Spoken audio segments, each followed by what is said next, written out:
Hey guys, what is up? My name is Hayden from the Magical Killer Cow YouTube channel, and today I am back with another video for you guys.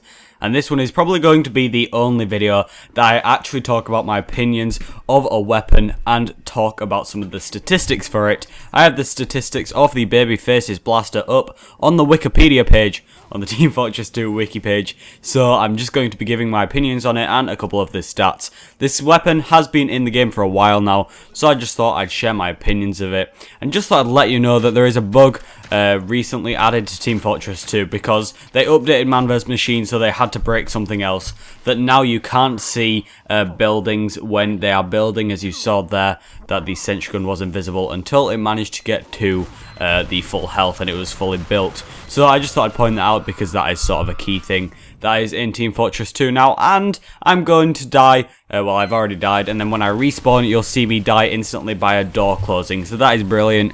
And I would edit out all the deaths in this, but I'm dead for the majority of this gameplay, so it would just be about 2 minutes of me being alive and not killing anything. So I thought I'd just leave all the deaths in so that you actually have some sort of video to watch. So I'm just going to jump over to the Wikipedia page here, and if you're unaware of what the Baby Faces Blaster is it is a primary weapon for the Scout. It is a short but slightly modified lever action shotgun with a wooden handle and a single barrel. Basically, it looks freaking awesome, and it's a primary, just to sum that up.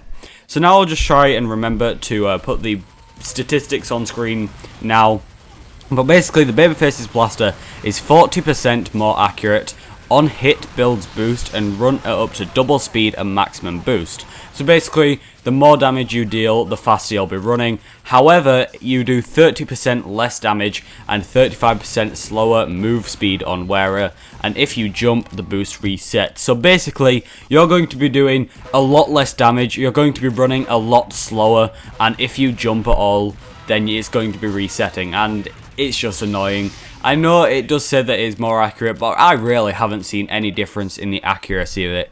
I've realised I've just been missing just as much, so I really don't think there is that much difference. Basically, the accuracy just means there's less spread, so that from medium to long range it does a bit more damage, which is still really pointless, because if you're a scout, then you're going to want to be up in people's faces and in their grill, as the people in the ghetto say. But I do have all the statistics here about all the damage that it does.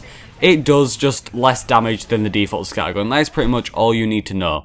A lot of people do say that the boost is very useful, just because you run at double the speed if you're on maximum boost, and then you don't really need to jump, because in the majority of situations you can just sort of run there faster than if you were just going to jump up to it.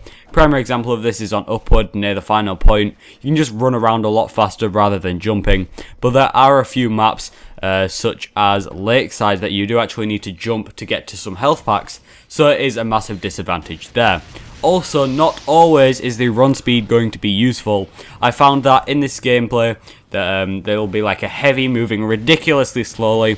I'll be trying to strafe out the way, and you even saw there that UCN Stock is also using the weapon, and he was speeding up so much that he couldn't keep focused and aim on the pyro, and he died. And it really is just a massive downside, even though it is marked as an upside, I guess, or a plus of the weapon. You're moving way too fast at some points, and you just cannot get to the place you want to be, and you don't aim as accurately, even though you are more accurate, but you're still doing less damage. So basically, all the upsides of this weapon are balanced out by the downsides, so this is a direct downgrade in my opinion. I do enjoy using this weapon sometimes. If you have a decent team and you can actually aim quite accurately and you know how to use this properly, then sure, it can be quite useful. But for the average player, it really isn't going to be helpful at all. Also, you'll need to spend a lot of time practicing with it to make sure you're good with it.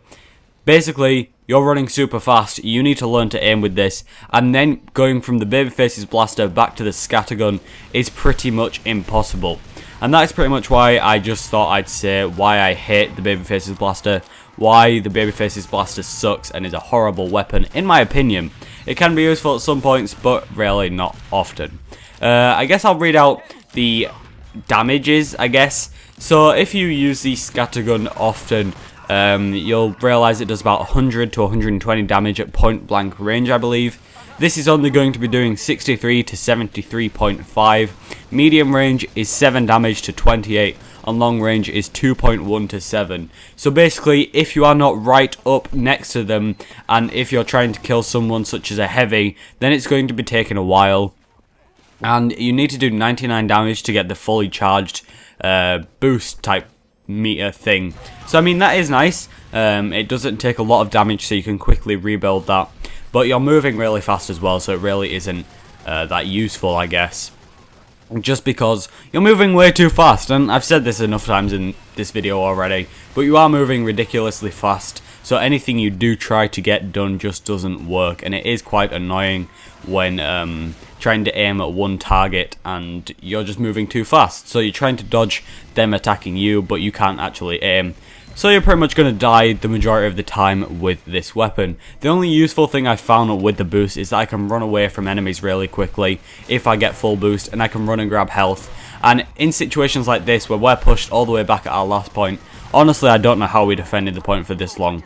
But if you are pushed at your last point using this weapon, there's nothing you can do. I got down to 1 health. The boost, I'm moving the normal speed of a scout, and that helped me run back to the health pack regeneration crate thingy, and that was helpful there, and that's pretty much it. I try kill this heavy, but since I'm moving too fast with full boost, I just cannot land any shots on him.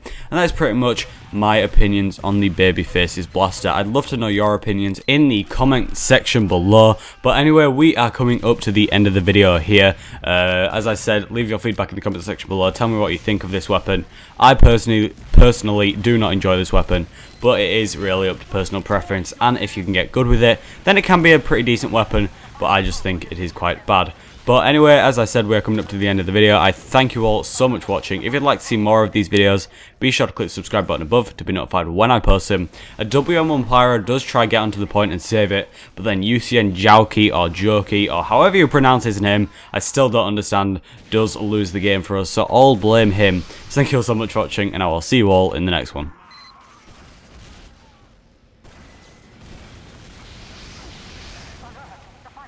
Is being contested. Hello, everybody.